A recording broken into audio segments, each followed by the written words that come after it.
Vie Abondante TV est spécialisée dans la production de vidéos gospel et la prédication de l'évangile de Jésus-Christ de Nazareth.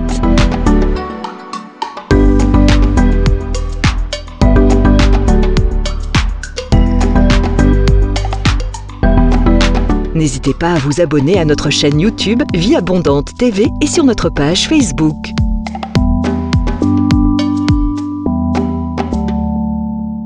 Retrouvez-nous en quelques clics sur notre site www.vieabondante.tv.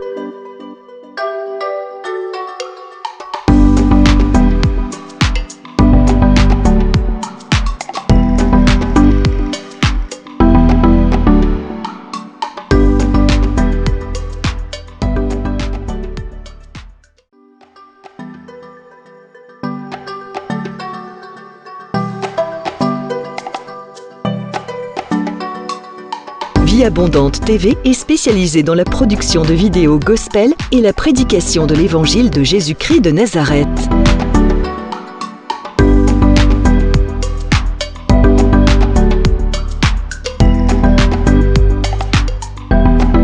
N'hésitez pas à vous abonner à notre chaîne YouTube Vie Abondante TV et sur notre page Facebook.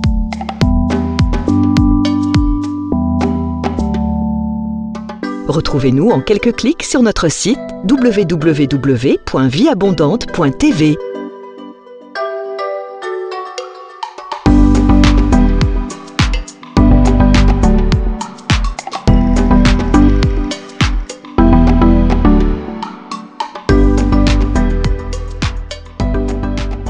Oui, je le vois. Élevé parmi le peuple, assemblé pour l'adorer. Oui, je le vois. Oui, je le vois. Mes yeux ont vu l'agneau, le Seigneur sur son trône, il règne toujours. Oui, je le vois. Oui, je le vois. Ah ouais. Oui, je le vois. Élevé Seigneur, élevé parmi le peuple, assemblé pour l'adorer. Oui, je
que tu lèves les mains et que tu pries en langue. Je veux que l'église lève les mains et prie en esprit. Va dans les profondeurs en priant en langue. Va dans les profondeurs en priant en esprit. Va dans les profondeurs, prie en esprit. La Bible dit nous prierons en esprit, nous prierons en intelligence. Lèvons nos mains, prions en esprit tous ensemble. Prions en esprit tous ensemble. Prions en esprit, allez-y dans les profondeurs. Eba Sanda Rabosh. Ebo Sakaya Basi. Rabo Sekerebo Kantarabosh. Reba Karabo Sakarabashi. Etarabos Kerebo Kantarabosh. Ebrahate Rabo Marabo Senderebo Sekeri. Rabo Sekerebo Shekerebo. Ratorobo Seterebo. Rabakorobo Shekaya Baba. Ratorobo Sendarabaya. Rabo Karabosh. Etarabo Sete. Maratobosh. Mekatorebo Sendarabaya. Rabo Karabosh. Ebarabo Seterebo. Ramakorobo Shekaya Baba. Etaraba Satabaya. Rakatokoria.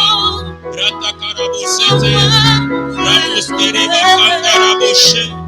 Ebrahate Morebo Kantarabose. Rabakarabosh. Reba Kataramasete. Rebo Katarabosh. Reba Karabosete. Remarobo Sendarabosh. Ebrahate Morebo Sendaraba. Ratokorobo Shekereba Kanta. Rema Soto Reba Kantarabosete. Ebaraboshe.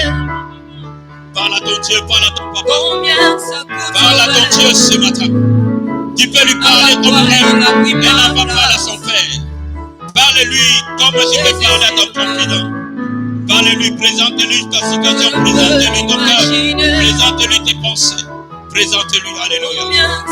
Merci Jésus, merci Seigneur, au nom de Jésus. Amen.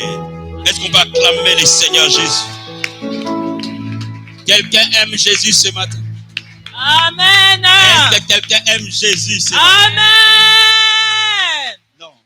Je ne sais pas si tu aimes Jésus. Moi, j'aime Jésus. Je te pose la question, est-ce que tu aimes Jésus? Amen. Si tu l'aimes, acclame-le très. Merci les chants. Que Dieu vous bénisse. Restons debout 2 minutes. Amen. Hein?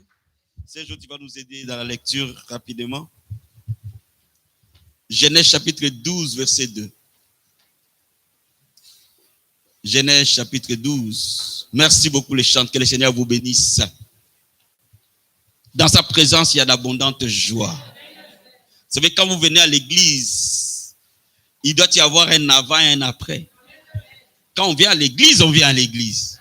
On vient pour recevoir la vie, n'est-ce pas? Donc quand on reçoit la vie, on est rayonnant de joie. Genèse chapitre 12, verset 2, s'il te plaît. Genèse 12, verset 2, je Oui. au nom du Seigneur. Oui. Je ferai de toi une grande nation et je te bénirai. Je rendrai ton nom grand. Amen. Et tu seras une source de bénédiction. Amen. Amen.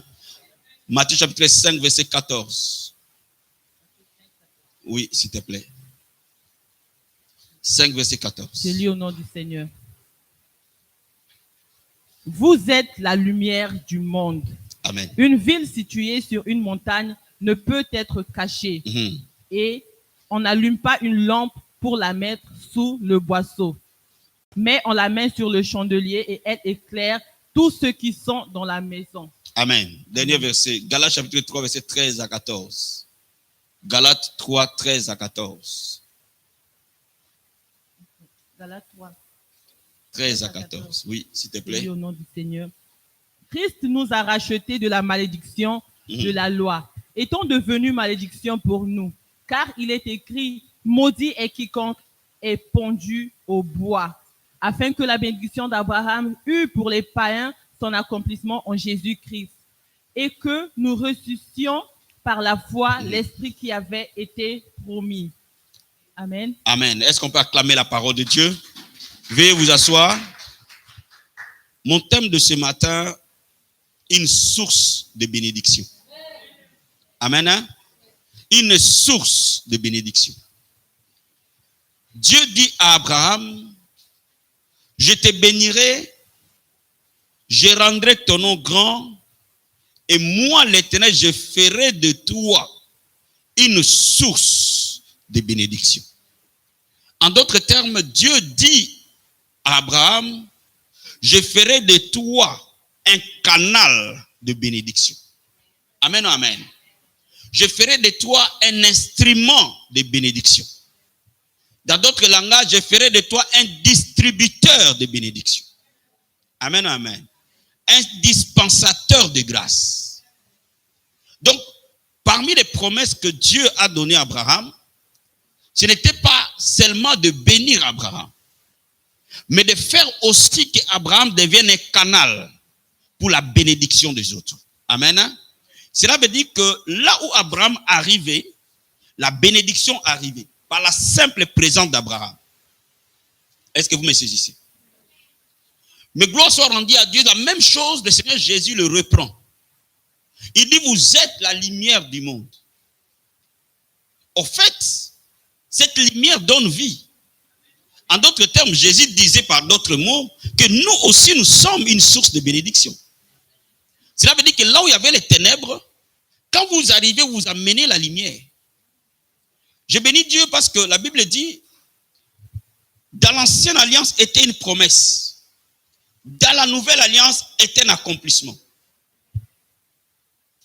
Dieu avait d'abord promis à Abraham, je ferai de toi une source de bénédiction. C'est-à-dire que Dieu a promis à Abraham dans le futur. Mais quand Jésus parle, il dit vous êtes, pas vous serez, vous êtes. Dis amen. Cela veut dire que l'action est déjà réalisée. Pour Abraham, quand Dieu le dit, l'action va se réaliser. Mais quand Jésus nous parle en reprenant d'autres mots la promesse d'Abraham, il dit que vous êtes déjà. Je vais dire à quelqu'un, tu es déjà une source de bénédiction. Je n'ai pas dit tu seras une source de bénédiction. J'ai dit tu es une source de bénédiction. Dis à ton voisin, tu es une source de bénédiction pour moi. Dis-lui en le regardant, tu es une source de bénédiction pour moi. Alors tu lui dis aussi, je suis une source de bénédiction pour toi. Pourquoi Jésus a dit, vous êtes la lumière du monde, vous êtes une source de bénédiction? L'apôtre Paul l'éclaircit. Il dit, en Christ, la promesse d'Abraham s'est accomplie. Cela veut dire que à la croix, Dieu a fait de nous des sources de bénédiction pour cette génération. Peut-être que tu peux me regarder, tu dis, mais apôtre, je n'ai pas de papier, je n'ai pas de logement, je n'ai pas de mari, je n'ai pas d'enfant. En quoi je suis une source de bénédiction? Mais laisse-moi te dire une chose. Ta bénédiction n'est pas matérielle. Si tu cherches ta bénédiction dans ce qui est matériel, tu es en train de te tromper. Parce que la Bible dit que nous sommes bénis de toutes sortes de bénédictions spirituelles dans les lieux célestes. Cela veut dire que notre bénédiction n'est pas physique. Notre bénédiction est quelque chose d'immatériel qui se trouve en nous. Donne-moi un amen, les vivants. Notre bénédiction se trouve au-dedans de nous. Parce que nous sommes bénis de toutes sortes de bénédictions dans les lieux célestes. Pas nous serons. Peu importe la situation actuelle. Peu importe ce que les gens voient. Peu importe même ce que toi-même tu vois.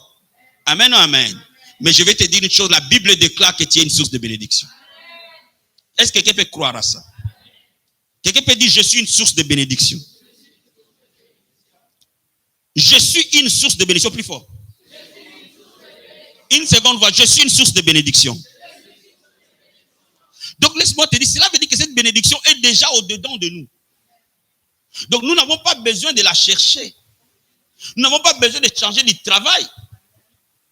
Nous n'avons pas besoin de faire quoi que ce soit. C'est déjà au-dedans de nous. Donc cette source de bénédiction doit simplement se manifester. C'est tout.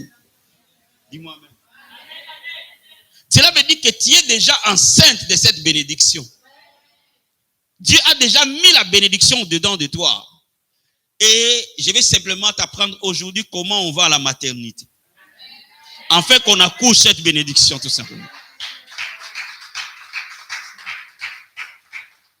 Aujourd'hui, je vais enseigner. Amen. Amen. Donc, peut-être que beaucoup de gens qui sont autour de toi n'ont pas vu cette bénédiction parce que tu as décidé de ne pas aller à la maternité.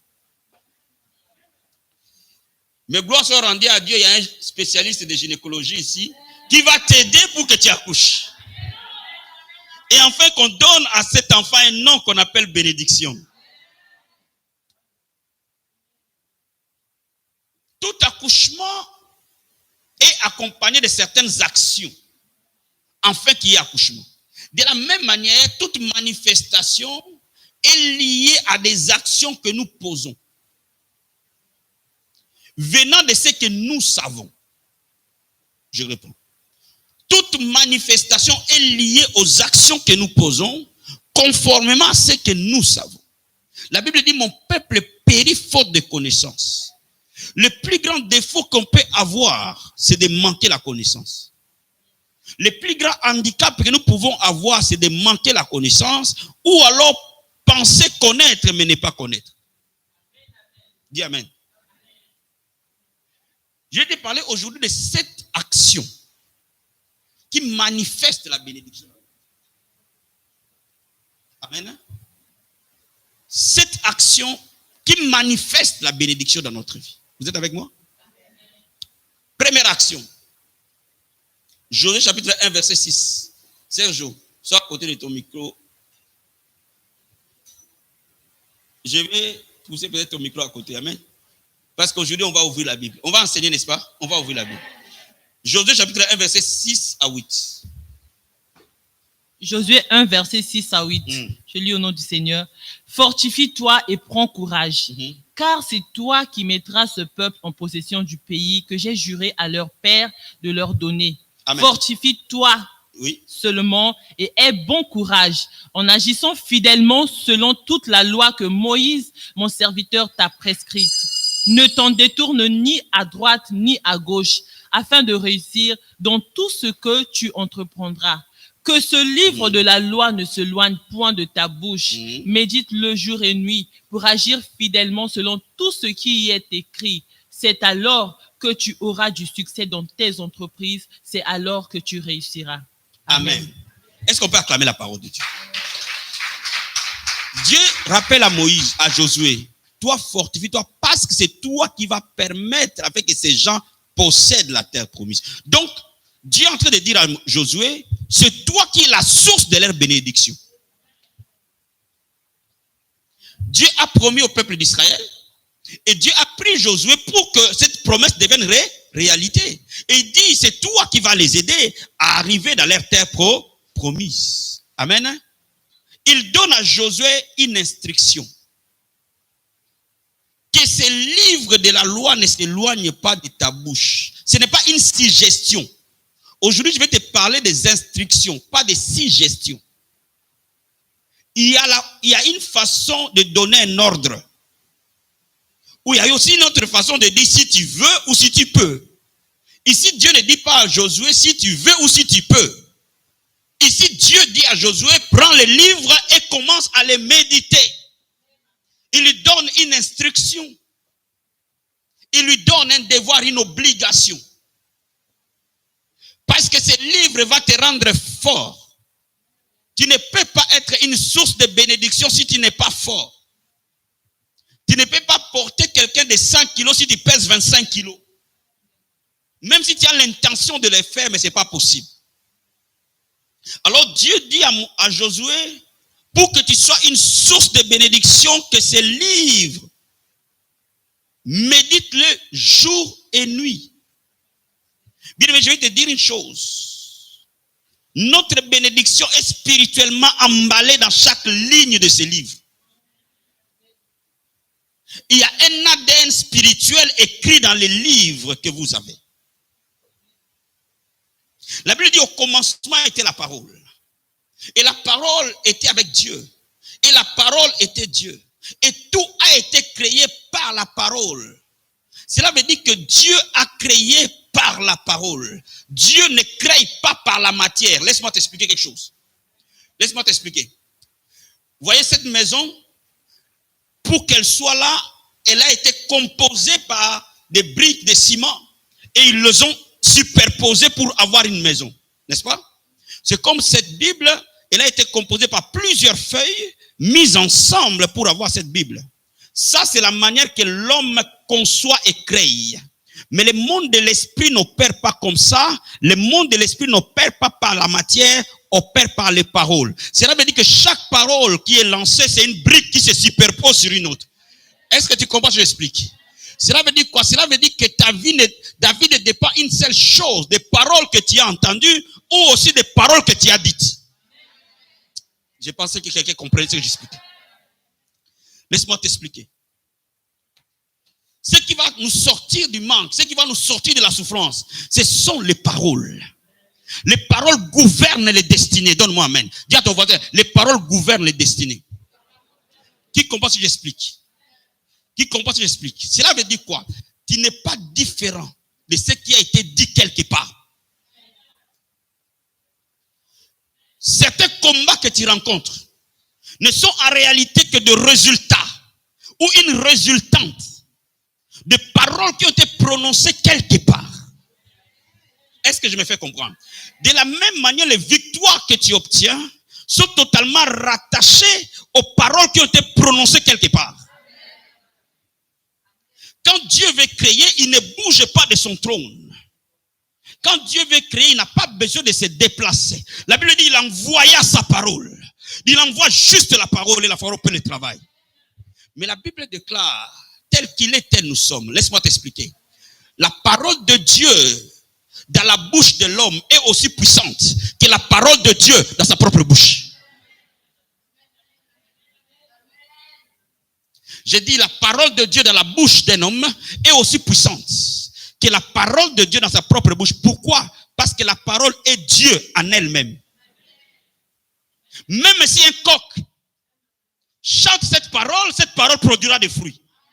Donne-moi amen. Donne-moi amen. Est-ce que vous me saisissez ce matin? Donc cela veut dire quoi? Cela veut dire que la base de toute chose, c'est la parole. Et ce matin, le Seigneur était en train de m'amener à méditer. Et le Seigneur me disait, vous méditez très peu la parole.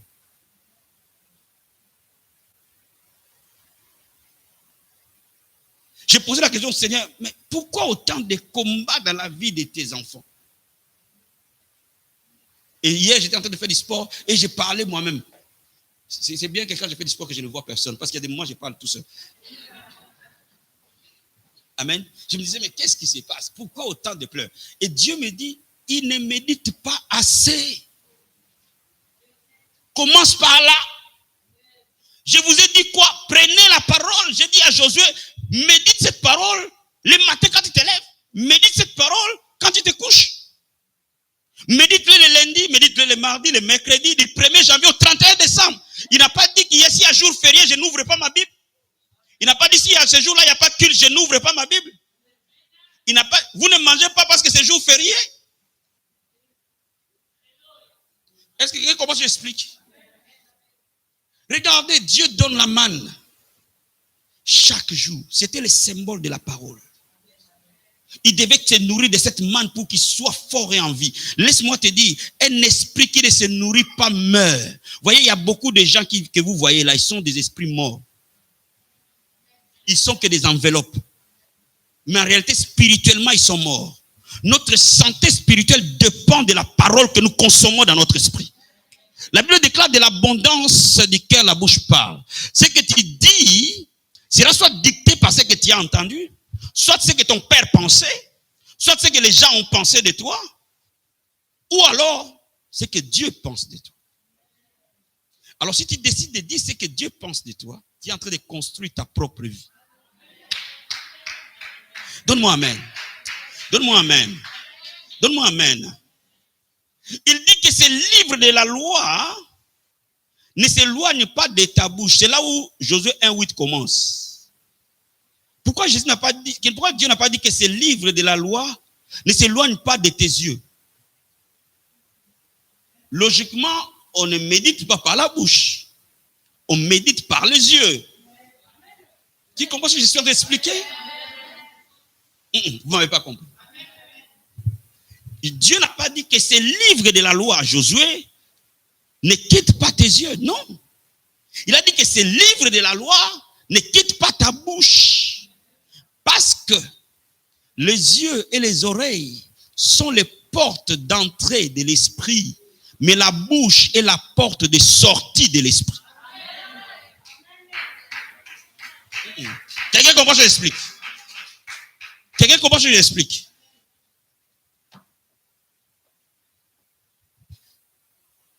Ce que tu vois connecte le monde extérieur à ton monde intérieur.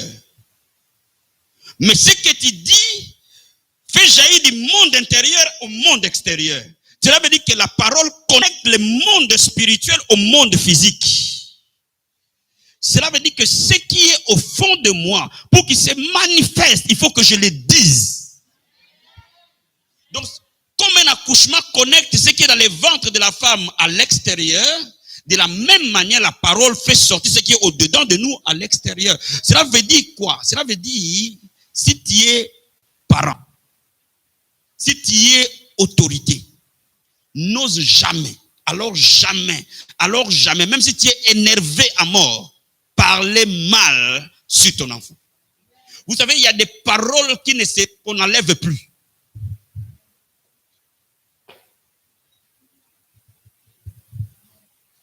À une exception près.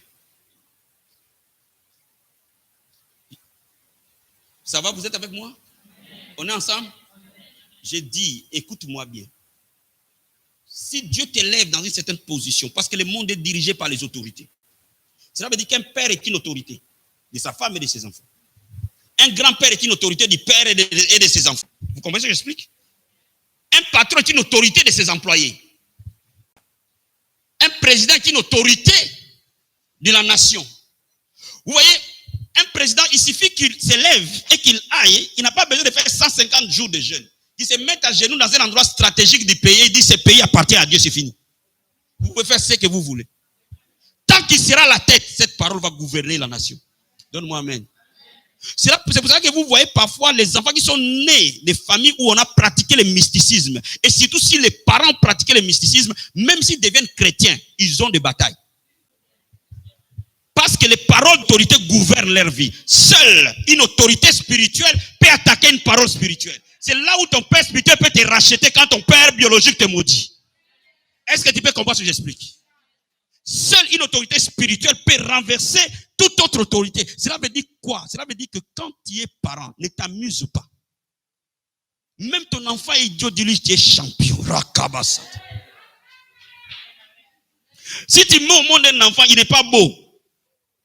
Tu le regardes comme ça, il n'est pas très beau. Comment ça lui dit, tu es beau, tu es joli? Tu vas voir comment cet enfant va devenir joli.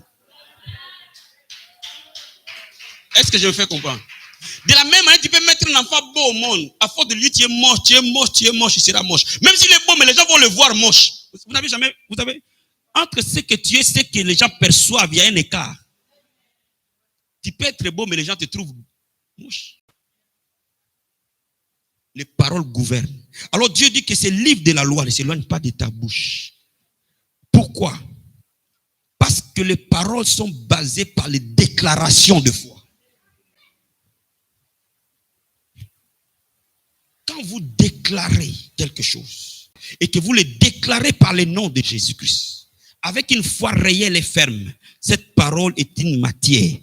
Elle va à son accomplissement, elle va s'accomplir. Donc lorsque je veux devenir source de bénédiction, il faut que ma bouche soit délivrée. Il y a des gens qui ont besoin de la délivrance de leur bouche. Et je suis totalement convaincu qu'il y a parfois certains démons qui ne sont pas dans nos poches, ni dans nos semelles, mais sont totalement dans nos bouches. Tu ne peux jamais changer ta vie sans changer ton langage.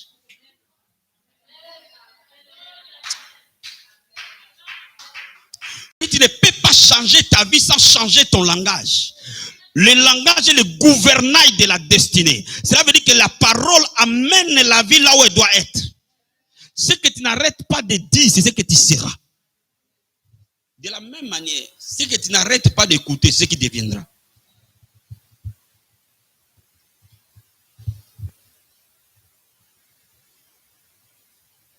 Cela veut dire quoi? Cela veut dire que la bénédiction est rattachée totalement à notre bouche. Nous sommes bénis à l'intérieur, nous devons la coucher. Maintenant, qu'est-ce qui se passe? Il y a parfois une contradiction entre au moment où nous prions et au moment où nous vivons. Généralement, les chrétiens, quand ils prient à l'église, ils ont la foi. Mais le problème, ce n'est pas ici, parce que le diable n'entre pas ici. Le problème, le diable reste dehors. Juste quand il sort, il va s'arranger qu'il y ait un événement qui contredit ce que tu as prié. Et comment tu réagis face à cet événement?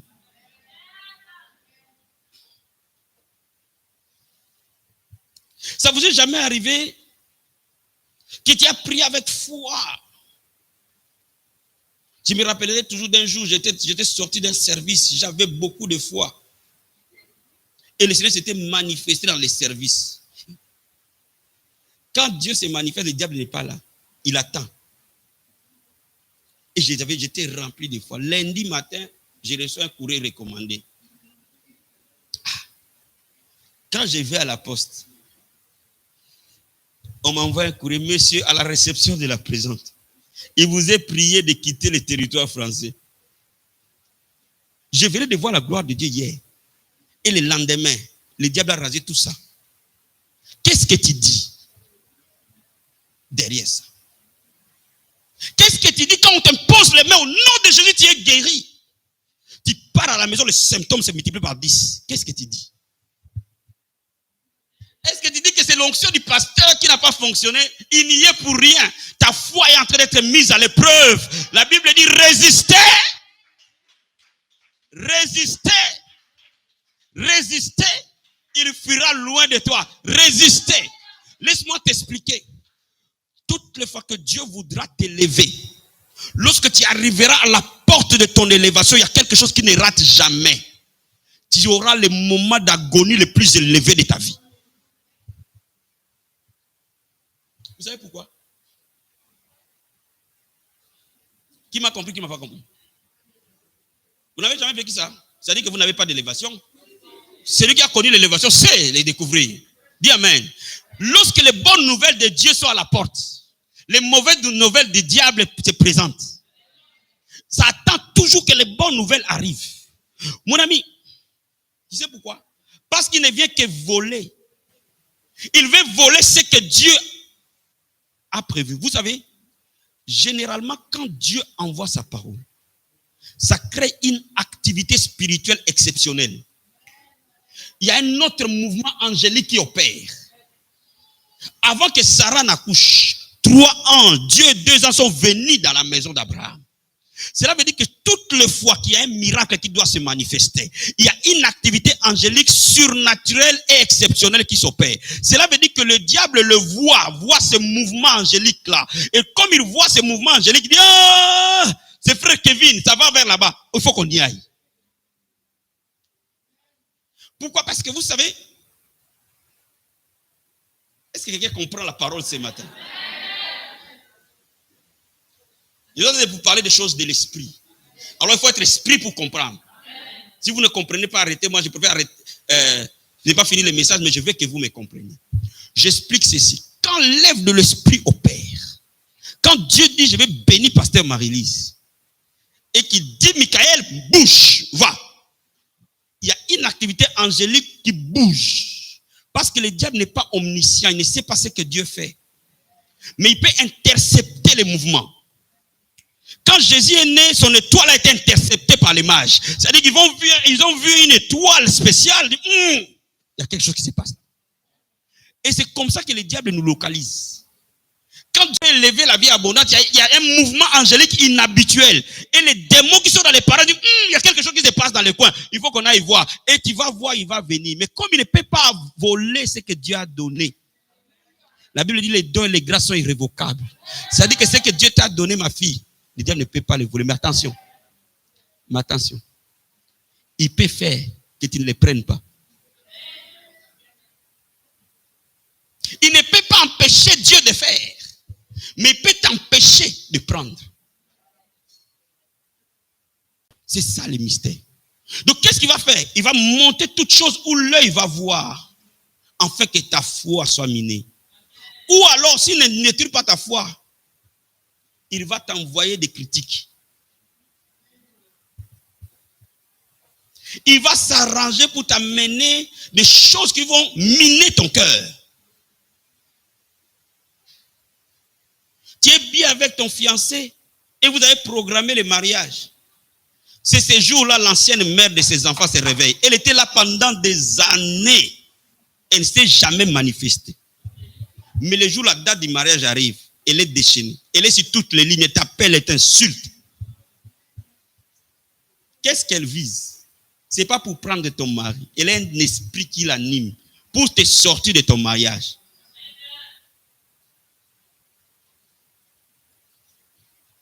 Comment je vous explique? Et c'est pour cela que la parole doit habiter dans nos cœurs. Quand le diable nous attaque, nous devons répondre par la parole. Quand le diable a attaqué Jésus, Jésus a répondu par quoi? Il est écrit. Quand les symptômes arrivent, je dis il est écrit. Genou, il est écrit. Réponds par la parole. Réagis par la parole. C'est ça, les combats spirituels. Mais nous répondons par les émotions. Nous répondons par nos yeux physiques. Nous devons répondre. Esprit contre esprit. Pièce contre pièce. On ne peut pas t'attaquer en esprit et répondre par la chair. Dominique, tu comprends? Est-ce que je me fais comprendre? Notre combat n'est pas physique. Notre combat est spirituel avec des manifestations physiques. Généralement, nous regardons au fruit sans regarder à la racine. Racine. Va couper la racine. Mais tu ne peux opérer que par la parole. Première vérité. Dis à ton voisin, ta Bible.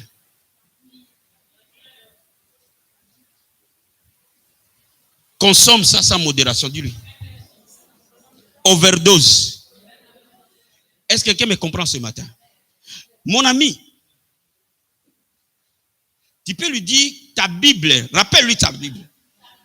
Ne l'oublie jamais, ta Bible. Mon ami, je vais te dire une chose. Cette Bible a des secrets qui changent de vie. Cette Bible te rendra victorieux. Cette Bible te guérira. Cette Bible transférera des choses de Dieu en toi. Vous savez, il y a une grosse erreur qui se passe dans l'église aujourd'hui, par l'église Via Bonheur, mais dans le corps de Christ. Vous aimez plus que je sois en transe. Votre foi est basée sur, est-ce que l'apôtre Rakabasatarabaya, je vois. Vos yeux se redressent. C'est pour moi. Ouvrez votre Bible.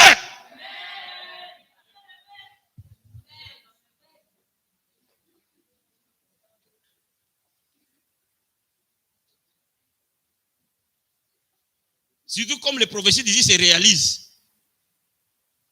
J'aime la prophétie, d'accord? Mais elle n'a pas le pouvoir qu'a la parole de Dieu. Parce que la prophétie a une partie d'imperfection. Parce que l'homme qui dit la prophétie est imparfait. L'homme qui dit la prophétie est imparfait. Donc, sa prophétie a une part d'imperfection. Mais la parole est 100% pure. C'est la vraie prophétie. C'est la vraie prophétie. Donne-moi un amen de vivant. Tu peux acclamer le Seigneur, s'il te plaît.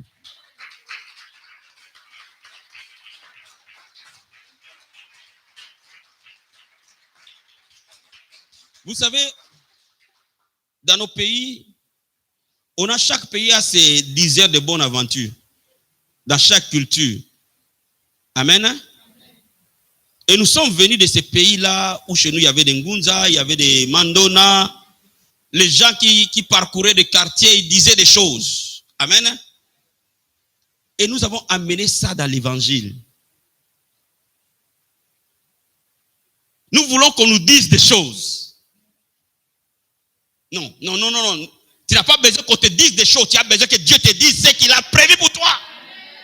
Dis-moi amen. Voilà pourquoi je veux t'amener à la parole de Dieu et que tu aimes la parole de Dieu et que tu médites la parole de Dieu et la prophétie va venir se poser sur la parole et ne jamais remplacer la parole. C'est clair? Deuxième chose, Joe. 1 Thessaloniciens, chapitre 5, verset 17. 1 Thessaloniciens 5, 17. Vous êtes avec moi? Donc, tu veux accoucher ta bénédiction. 1. Consommation sans relâche. Même quand tu n'as pas envie, lis. Même quand tu vois mal, lis. Mais quand il y a des bonnes nouvelles, lis ta Bible avant de te coucher, mon ami. Ne dors pas avec Facebook sur la tête. 1 Thessaloniciens chapitre 5 verset 17. Priez sans cesse. Amen. Merci ma fille. C'est quelle forme, vous qui connaissez les français? C'est quelle forme ça? C'est la forme impérative. Ah, ça veut dire quoi? C'est un ordre. Une obligation, un ordre. C'est un ordre, hein? Oui. Donc Dieu ne nous donne pas le choix. Dieu n'a pas dit si tu es fatigué, ne prie pas. Dieu n'a pas dit si tu es venu, si tu es sorti faire échafaudage, dors. Dieu n'a pas dit ça. Dieu n'a pas dit, oh non, j'ai fait les ménages toute la journée, j'ai des courbatures, je dors. Dieu ne tient pas compte de tes affaires privées. Il te dit, prie. Envie ou sans envie, tu pries. Je vais dire à quelqu'un ce matin. Vous savez pourquoi beaucoup de gens n'ont pas de vie de prière? Parce qu'ils prient par rapport à leurs émotions. Beaucoup de chrétiens ne mettent pas un temps de qualité à part pour Dieu. Chacun de nous a un temps parfois pour aller dormir. Nous avons un temps où nous sortons de notre maison pour aller au travail, n'est-ce pas? Nous avons parfois le temps pour manger. Et quand je travaillais dans les sociétés de France, je connaissais par cœur le temps du café. Donc quand il restait moins de 5 minutes, je sais que ça va être l'heure du café. Tu vas voir tout le monde converger vers la caisse du café. Même si tu es en retard, c'est l'heure du café. 15 minutes, pas plus. Nous avons tout ça, mais nous n'avons jamais l'heure pour prier. Voilà notre faiblesse. Dieu nous dit, priez, veillez et priez pour que vous ayez la force de vaincre les tentations, les épreuves. Vous ne pouvez pas, vous voyez, Dieu a dit à Josué, fortifie-toi, n'est-ce pas? Amen. Lis-moi Luc chapitre 21, verset 36, ma grande. Luc 21, 36, s'il te plaît. Je vais vous expliquer quelque chose. Luc 21, 36, s'il te plaît. Je lis au nom du Seigneur. Oui. Veillez donc et priez en tout temps, afin que vous ayez la force d'échapper à toutes ces choses qui arriveront et de paraître debout devant le Fils de l'homme. Amen. Veillez et priez pour que vous ayez la force. Il vous faut la force. Et cela ne peut vous être donné que par la prière. Je vais vous dire une chose, mes amis. Je vais vous dire une chose. Tout chrétien qui échoue, c'est un chrétien qui ne prie pas. Il peut m'expliquer ce qu'il veut. Il peut me donner toutes les explications de la terre, mais ça ne rentrera jamais dans ma tête. Je dis, tout chrétien qui est vaincu est un chrétien qui ne prie pas. Point à la ligne.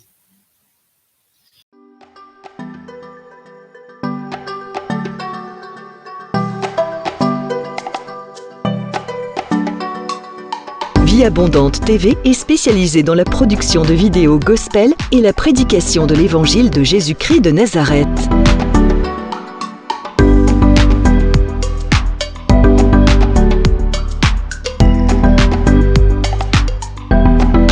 N'hésitez pas à vous abonner à notre chaîne YouTube Vie Abondante TV et sur notre page Facebook.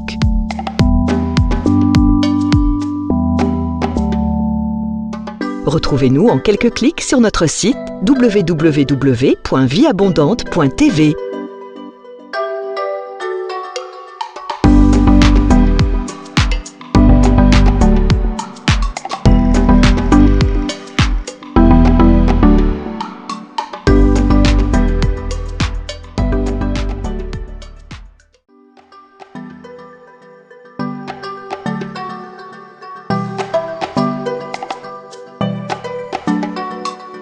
Vie Abondante TV est spécialisée dans la production de vidéos gospel et la prédication de l'évangile de Jésus-Christ de Nazareth.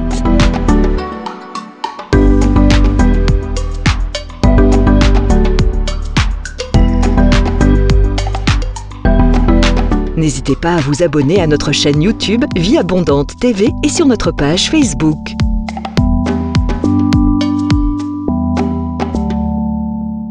Retrouvez-nous en quelques clics sur notre site www.vieabondante.tv.